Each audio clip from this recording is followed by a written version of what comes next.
Career counselling की इस series के 5वें वीडियो में आपका स्वागत है।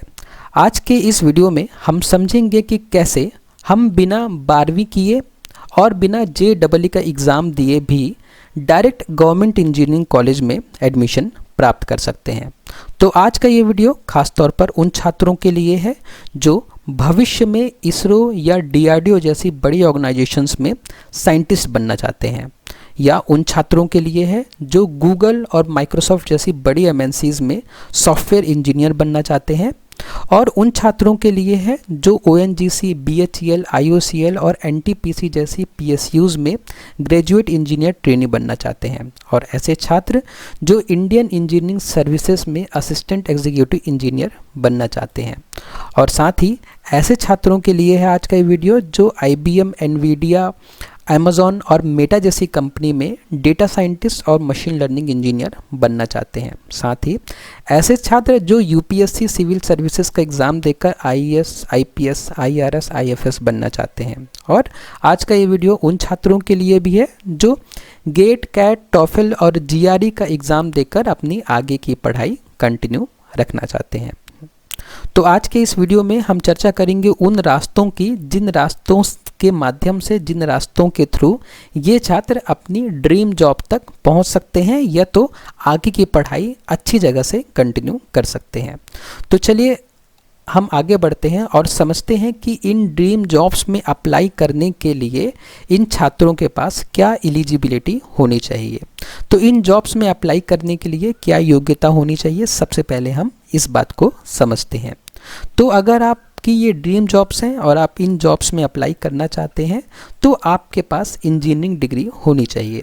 हालांकि आप इनमें से कुछ जॉब्स में BSc, MSc, BCA और MCA करके भी अप्लाई कर सकते हैं, लेकिन अगर आपके पास इंजीनियरिंग डिग्री है तो आप इनमें से 100% जॉब्स में अप्लाई कर सकते हैं। तो चलिए समझते हैं सबसे पहले कि इंजीनियरिंग डिग्री क्या होती है। तो इंजीनियरिंग डिग्री एक तकनीकी स्नातक डिग्री होती है जो किसी छात्र को इंजीनियरिंग के किसी एक विशेष क्षेत्र जैसे कंप्यूटर साइंस, सिविल, मैकेनिकल आदि में बैचलर लेवल की योग्यता प्रदान करती है। तो इंजीनियरिंग डिग्री क्या है? एक बैचलर्स डिग्री है।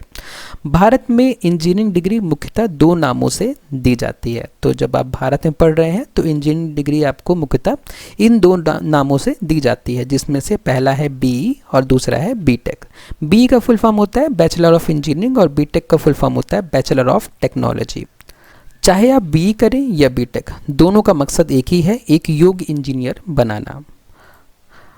फ़र्क सिर्फ नाम और पढ़ाई के स्टाइल में है, नौकरी और करियर में कोई बड़ा अंतर नहीं है। तो चाहे आप BE करें या BTech करें, दोनों का मकसद आपको एक अच्छा इंजीनियर बनाना है।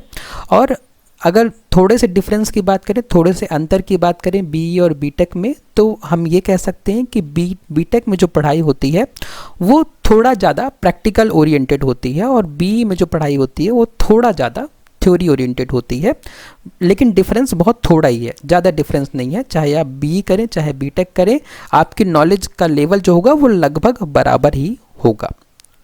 इसके बाद अब हम समझते हैं कि इंजीनियरिंग की डिग्री कैसे प्राप्त करें। तो इंजीनियरिंग की डिग्री प्राप्त करने का तरीका अब हम समझते हैं। तो इंजीनियरिंग की डिग्री प्राप्त करने के 2 तरीके आज के इस वीडियो में हम डिस्कस करेंगे, जिसमें से पहला तरीका जो सबको पता है, पहले हम उसको डिस्कस करते हैं और फिर वीडियो में बाद में हम उस तरीके की बात करेंगे जो बहुत कम लोगों को पता है। तो द जर्नी टू डिग्री।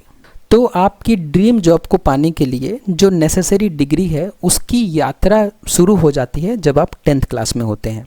आपने 10th का एग्ज़ाम दिया, अब आपको डिसाइड करना है कि 10th के बाद आपको मैथ्स लेना है या बायो लेना है। तो अगर आपकी ड्रीम जॉब्स वो हैं जो हमने अभी डिस्कस की, तो आपको 10th के बाद लेना पड़ेगा मैथ्स। ठीक है, आप 11th में मैथ्स, फिजिक्स, केमिस्ट्री पढ़िए। उसके बाद में आपको 12th में भी मैथ, फिजिक्स, केमिस्ट्री पढ़नी पड़ेगी। और 12th के बाद अगर आपको इंजीनियरिंग डिग्री चाहिए तो इंजीनियरिंग डिग्री प्राप्त करने के लिए आपको एक एग्ज़ाम देना पड़ेगा जिसको हम कहते हैं JEE। अब इस एग्ज़ाम में अगर आपके अच्छे नंबर आ गए तो आपको एक अच्छा गवर्नमेंट इंजीनियरिंग कॉलेज मिल जाएगा, जिसमें आप 4 साल इंजीनियरिंग सीखेंगे और 4 साल के बाद में आपको एक सिलेक्शन एग्ज़ाम देना पड़ेगा जो कि आपको उस जॉब में एंट्री दिलाएगा। ठीक है, हर जॉब के लिए एक एंट्रेंस टेस्ट होता है, एक सिलेक्शन एग्ज़ाम होता है। आप उस एग्ज़ाम को जब क्वालिफाई करेंगे तभी आप अपनी ड्रीम जॉब में पहुंच सकेंगे। ठीक है, तो ये एक रास्ता होता है जिस रास्ते से आप अपनी ड्रीम जॉब तक पहुंच सकते हैं। लेकिन इस रास्ते में जो सबसे बड़ी प्रॉब्लम है वो है JEE का एग्ज़ाम। तो JEE की एग्ज़ाम प्रॉब्लम क्यों है, इस बात को समझने के लिए हमें JEE के बारे में पहले समझना पड़ेगा। तो चलिए समझते हैं कि JEE क्या होता है। तो JEE का फुल फॉर्म होता है जॉइंट एंट्रेंस एग्जामिनेशन। अब JEE जो है वो भारत का सबसे लोकप्रिय और कठिन इंजीनियरिंग प्रवेश परीक्षा है। ठीक है, JEE क्या है, इंजीनियरिंग प्रवेश परीक्षा। इंजीनियरिंग प्रवेश परीक्षा मतलब कि अगर आपको इंजीनियरिंग कॉलेज में प्रवेश प्राप्त करना है तो आपको JEE का एग्ज़ाम क्वालिफाई करना पड़ेगा। इसमें हर साल लाखों छात्र हिस्सा लेते हैं, लेकिन उनमें से सिर्फ कुछ हजार छात्रों को ही देश के टॉप गवर्नमेंट इंजीनियरिंग कॉलेज में सीट मिलती है। इस बात को हम समझ सकते हैं JEE 2024 के डेटा से। अगर हम JEE 2024 का डेटा देखें तो यहाँ पे आप टेबल में देख सकते हैं कि जो JEE का एग्ज़ाम होता है वो 2 फेजेस में होता है, JEE मेंस और जो JEE एडवांस। तो पिछले साल 2024 में JEE मेंस का एग्ज़ाम दिया था लगभग 12.3 लाख छात्रों ने, और उन छात्रों के लिए जो टोटल गवर्नमेंट सीट्स हैं जिसमें हम NITs, IIITs और गवर्नमेंट फंडेड टेक्निकल इंस्टीट्यूट्स को मिला लें तो लगभग 80,000 सीटें होती हैं। ठीक है, आसपास 80,000 के आसपास सीटें होती हैं अगर हम इन सारे टाइप के इंस्टीट्यूट्स को मिला लें। तो 12 लाख छात्रों के लिए 80,000 सीटें। ओके, उसके बाद में जो JEE मेंस जो छात्र क्वालिफाई कर लेते हैं और उनके अच्छे नंबर आते हैं तो उनमें से उन 12 लाख छात्रों में से लगभग 2 लाख छात्रों को मौका मिलता है JEE एडवांस देने का। अब JEE एडवांस 2 लाख छात्रों ने दिया, लेकिन उनमें से केवल 17,000 छात्रों को ही IITs में एडमिशन मिलता है।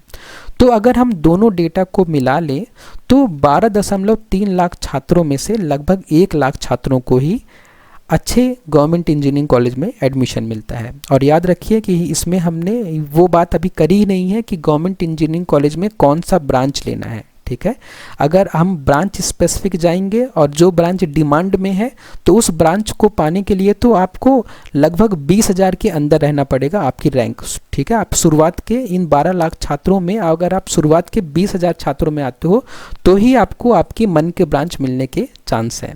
तो इसका मतलब क्या हुआ, इसका मतलब है कि हर 100 में से सिर्फ 7 से 8 छात्रों को ही अच्छी सरकारी इंजीनियरिंग सीट मिलती है। तो इस लेवल का कंपटीशन होता है JEE में। और ये सिचुएशन और ख़राब हो जाती है कब, जब कोई छात्र 12वीं के बाद JEE की तैयारी के लिए गैप लेता है। कई छात्र 12वीं के बाद JEE के एग्ज़ाम के लिए 1 या 2 साल का गैप लेते हैं। 1-2 साल का गैप लेकर JEE की तैयारी करने के बाद अगर अच्छा इंजीनियरिंग कॉलेज मिल जाता है, अच्छा गवर्नमेंट इंजीनियरिंग कॉलेज मिल जाता है तो भी कोई प्रॉब्लम नहीं है। ठीक है, एक अच्छे इंजीनियरिंग कॉलेज के लिए 1-2 साल सेक्रीफाइस किए जा सकते हैं, लेकिन प्रॉब्लम तब होती है जब उन छात्रों को गैप लेने के बाद, तैयारी करने के बाद भी गवर्नमेंट इंजीनियरिंग कॉलेज में एडमिशन नहीं मिलता। तो चलिए इस बात को हम एक टेबल से समझते हैं। देखिए इस टेबल में तैयारी का प्रकार है, तैयारी की अवधि है, औसतन खर्च है और मानसिक दबाव की बात भी हम करेंगे इस टेबल में। तो देखिए अगर कोई छात्र है जो कि ऑनलाइन सेल्फ स्टडी कर रहा है तो प्रॉब्लम ज़्यादा नहीं है, ऑनलाइन सेल्फ स्टडी वो करेगा। ठीक है, यूट्यूब का सहारा लिया उसने कुछ छोटे मोटे कोर्सेस ले लिए, उसने 1-2 साल दिए अपने, खर्च उसको कम होगा, 10 से 50,000 का खर्च आएगा ऑनलाइन कोर्सेज लेने में, और जो मानसिक दबाव होगा वो कम होगा। लेकिन मानसिक दबाव बढ़ जाता है जब छात्र जो है वो कोचिंग और टेस्ट सीरीज़ भी ज्वाइन कर लेते हैं अपने शहर में। ठीक है, उनके शहर में कोई कोचिंग है छोटी मोटी और उन्होंने टेस्ट सीरीज़ ज्वाइन कर ली तो तैयारी वो 1-2 साल की ही करेंगे, लेकिन पैसे थोड़ा ज़्यादा खर्च होते हैं और दबाव इसमें मध्यम होता है क्योंकि उनके घर वालों ने पैसे लगाए हैं उन तैयारी के लिए। अब उसके बाद दबाव, मानसिक दबाव बढ़ जाता है मध्यम से ज़्यादा जब वही छात्र स्कूलिंग और कोचिंग जो है वो बाहर रह के करते हैं। जब वो छात्र कोटा जाते हैं, दिल्ली जाते हैं, पटना जाते हैं, इंदौर जाते हैं तैयारी करने के लिए, तो वो 11th 12th में कोचिंग भी कर रहे होते हैं और साथ में स्कूलिंग भी कर रहे होते हैं कोचिंग के साथ। वो 2 साल अपना पूरा का पूरा देते हैं तैयारी में और पैसे लगभग 2 से 3 लाख रुपए खर्च होते हैं और जो उनका मानसिक दबाव होता है वो मध्यम से ज़्यादा होता है। और प्रॉब्लम तब और बढ़ जाती है जब वही छात्र, अगर उनका सिलेक्शन नहीं होता है और वो 1 साल का ड्रॉप ले लेते हैं। 1 साल का ड्रॉप लेंगे, 12वीं के बाद 1 साल की तैयारी करेंगे, उसमें खर्च होगा 1 से 1.5 लाख का और उसमें मानसिक दबाव और बढ़ जाता है क्योंकि उनके पास प्रेशर आ जाता है सेलेक्ट होने का। और अगर उस साल भी सिलेक्शन नहीं हुआ तो उनका जो ड्रॉप है वो टोटल 2 साल का हो जाता है और उन 2 सालों में उन्होंने 2 से 3 लाख रुपए खर्च किया और जो उनका मानसिक दबाव का जो लेवल है वो बहुत ज़्यादा होता है। इसी में छात्र डिप्रेशन तक में चले जाते हैं। तो ये परिस्थितियां हैं जब एक छात्र JEE की तैयारी करता है और सिलेक्शन हो गया तो सब अच्छा है, लेकिन सिलेक्शन नहीं होता तो छात्र का दिल टूट जाता है और उस टूटे हुए दिल से वो फाइनली प्राइवेट कॉलेज में एडमिशन लेता है और प्राइवेट कॉलेज में एडमिशन लेता है, लेकिन उससे कॉन्फिडेंस तो बहुत कम हो गया क्योंकि उसको ये फीलिंग आ गई कि इतनी तैयारी करने के बाद भी जब एक एंट्रेंस एग्ज़ाम क्वालिफाई नहीं कर पा रहा है तो वो अपनी ड्रीम जॉब तक कैसे पहुंच पाएगा। तो बात होती है कॉन्फिडेंस की। जब एक छात्र कॉन्फिडेंस के साथ किसी कॉलेज में जाता है और एक छात्र बिना कॉन्फिडेंस के साथ किसी कॉलेज में एडमिशन लेता है तो दोनों की परफॉर्मेंस में बहुत डिफरेंस आ जाता है, क्योंकि एक कॉन्फिडेंट छात्र कहीं भी रहेगा वो अपनी तैयारी अच्छे से करेगा और अगर अंडर कॉन्फिडेंट छात्र कहीं भी किसी भी अच्छे कॉलेज में भी चला जाएगा तो हमेशा अपने आप को वो कम ही महसूस करेगा। तो चलिए अब हम इस प्रॉब्लम को कंक्लूड करते हैं। हर साल करीब 2 लाख छात्र ड्रॉप लेते हैं जिसमें से बहुत से 2 बार भी कोशिश करते हैं। कुल मिलाकर एक छात्र JEE की तैयारी में 2 से 6 लाख तक खर्च कर देता है, कोचिंग, हॉस्टल, किताबें, टेस्ट सीरीज आदि मिलाकर। 1 से 2 साल का गैप लेने वाले छात्रों की उम्र बढ़ती है और जब उन्हें सीट नहीं मिलती तो वो डिप्रेशन, आत्मविश्वास में गिरावट जैसे मानसिक प्रभाव झेलते हैं। और सबसे बड़ी बात, 100 में से केवल 7 से 8 छात्रों को ही सरकारी सीट मिलती है। तो इन सारी प्रॉब्लम्स को समझने के बाद चलिए अब आगे बढ़ते हैं और समझते हैं सॉल्यूशन को। सॉल्यूशन जो कि दूसरा तरीका है इंजीनियरिंग करने का या गवर्नमेंट इंजीनियरिंग कॉलेज में एडमिशन पाने का, जो सबको नहीं पता। तो सॉल्यूशन है डिप्लोमा में एडमिशन। तो अपनी ड्रीम जॉब तक पहुंचने के लिए जो नेसेसरी डिग्री है उस डिग्री को प्राप्त करने की यात्रा इस तरीके में भी शुरुआत होती है 10th क्लास से। आप 10th का एग्ज़ाम देंगे, आपको 10th का रिजल्ट आएगा, आपके परसेंटेज आएंगे, उस परसेंटेज के हिसाब से मेरिट बनेगी, ठीक है। और मेरिट के हिसाब से आपको मिलेगा एडमिशन इंजीनियरिंग डिप्लोमा के फर्स्ट ईयर में। इंजीनियरिंग डिप्लोमा 3 साल का कोर्स होता है जिसमें 6 सेमेस्टर्स होते हैं, हर साल 2 सेमेस्टर होते हैं। इन 6 सेमेस्टर्स में आपको 6 बार एग्ज़ाम देना पड़ेगा और उन सारे मार्क्स को मिलाकर, उन सारे एग्ज़ाम के रिज़ल्ट को मिलाकर एक CGPA बनेगा जिसमें से हम परसेंटेज कैलकुलेट कर सकते हैं और उस परसेंटेज के हिसाब से एक बार फिर मेरिट बनेगी डिप्लोमा परसेंटेज की और उस मेरिट के हिसाब से लेटरल एंट्री के माध्यम से आपको इंजीनियरिंग सेकेंड ईयर में एडमिशन मिल जाएगा।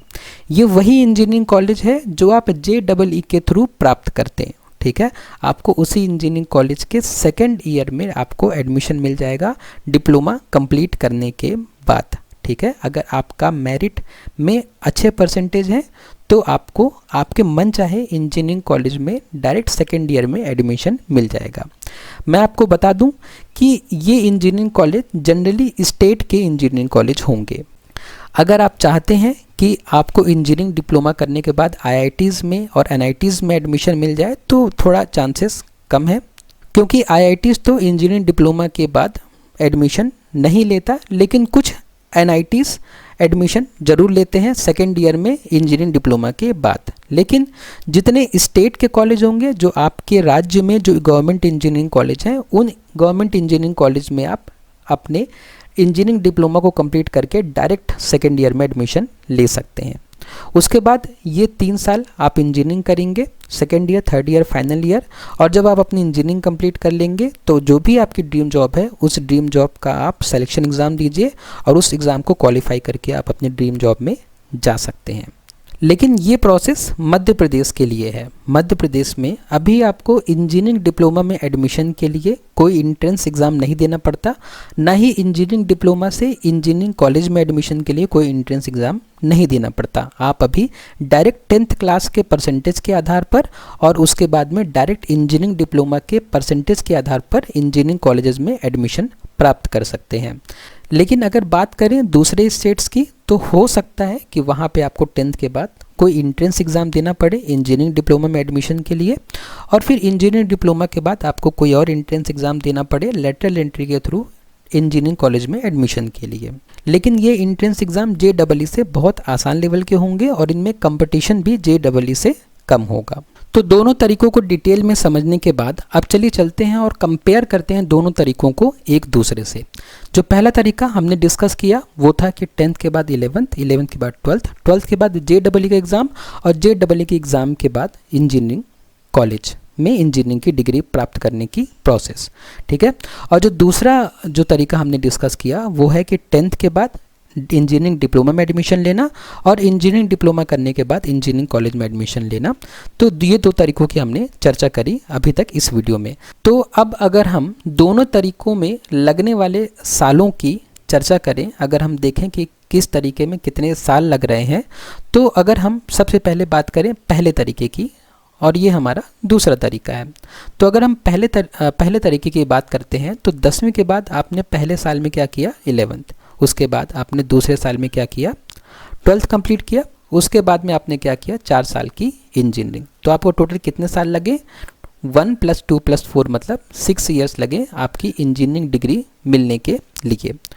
उसके बाद में अगर हम दूसरे तरीके को समझें, दूसरे तरीके में क्या हो रहा है 10th के बाद हम कर रहे हैं 3 साल का इंजीनियरिंग डिप्लोमा, और 3 साल के इंजीनियरिंग डिप्लोमा को कंप्लीट करने के बाद हम डायरेक्ट पहुंचेंगे इंजीनियरिंग के सेकेंड ईयर में, और इंजीनियरिंग के सेकेंड ईयर में पहुंचने के बाद हम 3 साल की करेंगे इंजीनियरिंग, ठीक है। क्योंकि आपने सेकेंड ईयर में एडमिशन लिया है तो आपको सेकेंड ईयर, थर्ड ईयर, फिर फाइनल ईयर पढ़ना है, बस 3 साल। तो टोटल कितना हुआ 3 + 3 6 साल। तो दोनों तरीकों में जब लगना आपको 6 साल ही है, तो जो दूसरा तरीका है उसमें एक जो एडवांटेज यहाँ पे दिख रहा है वो ये है कि यहाँ पे आप 6 साल इंजीनियरिंग की पढ़ाई कर रहे हैं, ठीक है, और यहाँ पे आप 4 साल इंजीनियरिंग की पढ़ाई कर रहे हैं। तो अगर आपको इंजीनियरिंग ही करना है, अगर आपको 10th से ही ये आपके माइंड में है कि मुझे ड्रीम जॉब के लिए इसरो, DRDO, माइक्रोसॉफ्ट, गूगल में ही जाना है और उसके लिए मुझे इंजीनियरिंग करनी ही है, तो आप अगर आपने पहले ही मन बना लिया है इंजीनियरिंग करने का, तो आप डायरेक्ट सेकेंड रास्ता चुन सकते हैं। इस रास्ते में क्या होगा कि इस रास्ते में आप 3 + 3 साल 6 साल, टोटल 6 साल आप इंजीनियरिंग पढ़ रहे हैं, जबकि इस तरीके में आप 4 साल इंजीनियरिंग पढ़ रहे हैं। तो ये दोनों तरीके हैं। अब हम इन दोनों तरीकों को कंपेयर करते हैं एक टेबल के माध्यम से। एक टेबल के माध्यम से हम दोनों रास्तों की तुलना करते हैं। पहला रास्ता है JEE के थ्रू इंजीनियरिंग डिग्री प्राप्त करना और दूसरा तरीका है डिप्लोमा के थ्रू इंजीनियरिंग डिग्री प्राप्त करना। तो जो JEE वाला रास्ता है वो 12वीं के बाद शुरू होता है, जबकि डिप्लोमा वाला रास्ता 10वीं के बाद ही शुरू हो जाता है। मतलब आप 10वीं के बाद ही अपनी इंजीनियरिंग की पढ़ाई करनी शुरू कर सकते हैं। JEE वाले रास्ते में कोचिंग की ज़रूरत पड़ती है जो कि महंगी हो सकती है, लेकिन डिप्लोमा वाले रास्ते में कोचिंग की ज़रूरत लगभग नहीं, या अगर पढ़ भी रही है कहीं कहीं पे तो कम पढ़ रही है। JEE वाले रास्ते में थ्योरी ज़्यादा होती है क्योंकि आप 10th के बाद 11th 12th कर रहे होते हैं और आप थ्योरी पे भी ध्यान देते हैं। लेकिन डिप्लोमा वाले रास्ते में आप 10वीं के बाद ही आपने प्रैक्टिकली इंजीनियरिंग को समझना शुरू कर दिया है।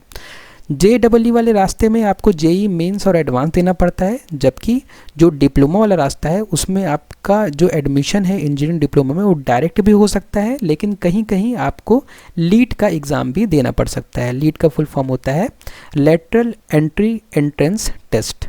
तो इस एग्ज़ाम के माध्यम से भी किसी राज्य में एडमिशन होते हैं। उसके बाद में अगर हम गवर्नमेंट इंजीनियरिंग कॉलेज में एडमिशन के मौके की बात करें पहले वाले रास्ते से, तो थोड़ा इसमें एडमिशन मिलना कठिन है, लेकिन डिप्लोमा वाले रास्ते में तुलनात्मक रूप से आसान है। उसके बाद अगर हम समय की बात करें तो JEE वाले रास्ते से 6 साल लग रहे हैं, जबकि डिप्लोमा वाले रास्ते से भी 6 साल ही लग रहे हैं। दोनों में समय हमें बराबर ही लगना है। और अगर हम रिस्क की बात करें तो JEE वाले रास्ते में रिस्क ज़्यादा है। रिस्क ज़्यादा है क्यों? क्योंकि JEE का एग्ज़ाम जब आप देंगे और अगर आप क्वालिफाई हो गए तो अच्छी बात है, अगर क्वालिफाई नहीं हुए तो फिर आपको प्राइवेट कॉलेज में एडमिशन लेना ही पड़ेगा। उसके बाद जो डिप्लोमा वाला रास्ता है उसमें रिस्क थोड़ा कम है, क्योंकि देखिए आपने 10th के बाद इंजीनियरिंग डिप्लोमा में एडमिशन लिया। अब इंजीनियरिंग डिप्लोमा 3 साल का है, इन 3 सालों में आपको 6 बार एग्ज़ाम देना है।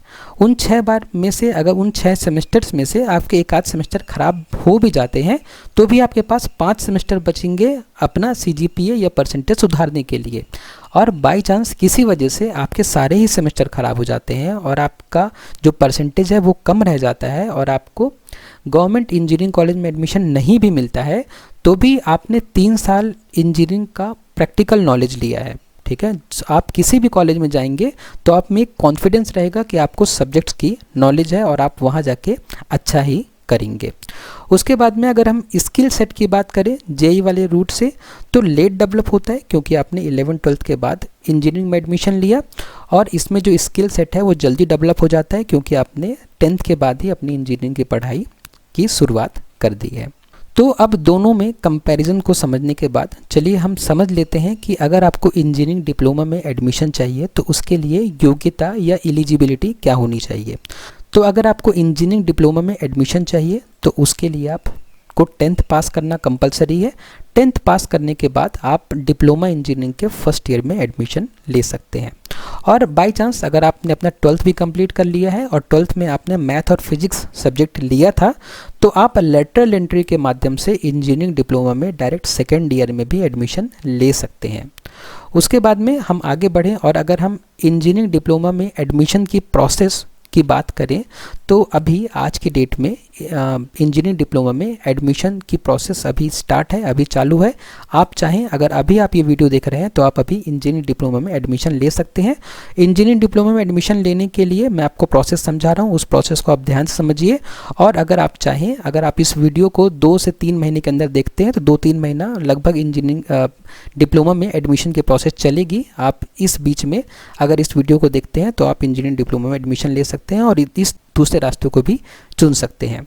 तो देखिए इंजीनियरिंग डिप्लोमा में एडमिशन लेने के लिए जो प्रोसेस होती है वो है कि 10th के बाद आप सबसे पहले रजिस्ट्रेशन करिए इंजीनियरिंग डिप्लोमा के लिए। तो रजिस्ट्रेशन के लिए ये वेबसाइट है dt.mponline.gov.in।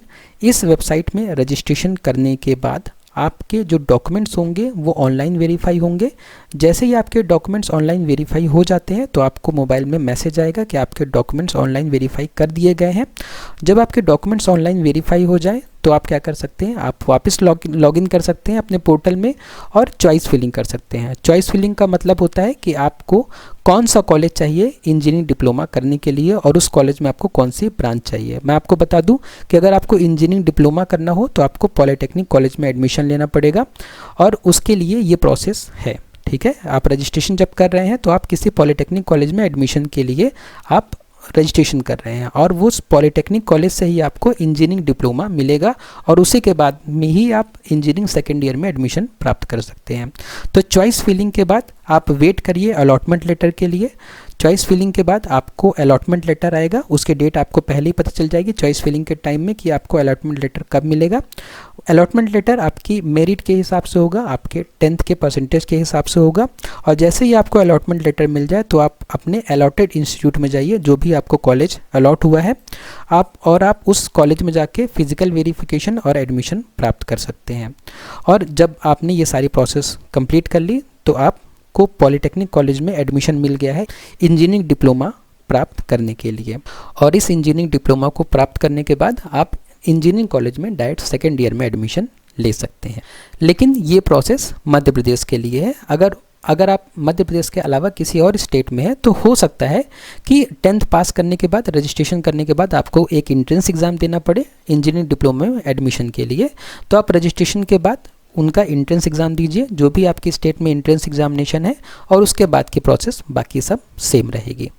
तो आज के वीडियो में इतनी सारी चर्चा करने के बाद अब हम एक बार समझ लेते हैं कि इस वीडियो से हमारे लिए टेक अवेज क्या हैं, इस वीडियो से हम क्या सीख कर जाएं, इस वीडियो से हम क्या समझ कर जाएं। तो इस वीडियो में हमने समझा कि इंजीनियरिंग में करियर बनाने के 2 मुख्य रास्ते हैं। पहला रास्ता है जेईई के थ्रू और दूसरा रास्ता है डिप्लोमा प्लस लेटरल एंट्री के थ्रू। दोनों के अपने फ़ायदे, चुनौतियाँ और अनिश्चितताएँ हैं। कोई भी रास्ता गलत नहीं है, बस आपकी परिस्थितियों, लक्ष्यों और जोखिम उठाने की क्षमता पर निर्भर करता है। कोई भी रास्ता सफलता की गारंटी नहीं देता। जेई क्लियर करने वाले भी अगर मेहनत नहीं करते तो पीछे रह जाते हैं। डिप्लोमा वाले भी अगर स्किल डेवलप करें तो टॉप पैकेज पा सकते हैं। सफलता का राज केवल एक अच्छा कॉलेज नहीं, बल्कि आपका समर्पण, सीखने की ललक और रिस्क लेने का साहस भी है। और अंतिम सलाह मेरी तरफ से कि आप अपने हिसाब से चुनें। अगर आप आईआईटी का सपना देखते हैं और कंपटीशन झेल सकते हैं तो जेईई का रास्ता चुनें। अगर आप कम तनाव में सरकारी कॉलेज चाहते हैं, गवर्नमेंट इंजीनियरिंग कॉलेज चाहते हैं, तो डिप्लोमा प्लस लेटरल एंट्री पर आप विचार कर सकते हैं। अगर आप प्रैक्टिकल स्किल और जल्दी करियर शुरू करना चाहते हैं तो डिप्लोमा एक बेहतर विकल्प है। और याद रखें कि कोई भी आपको सफलता की गारंटी नहीं दे सकता। अगर आपका लक्ष्य स्पष्ट है और आप मेहनत से नहीं डरते तो आपको रोक पाना किसी के लिए भी असंभव है। तो आज की वीडियो में बस इतना ही। अगर आपको वीडियो पसंद आया तो वीडियो को लाइक करें, शेयर करें अपने फ्रेंड्स के साथ में और सब्सक्राइब करें चैनल को। आपने वीडियो को लास्ट तक देखा उसके लिए बहुत बहुत धन्यवाद।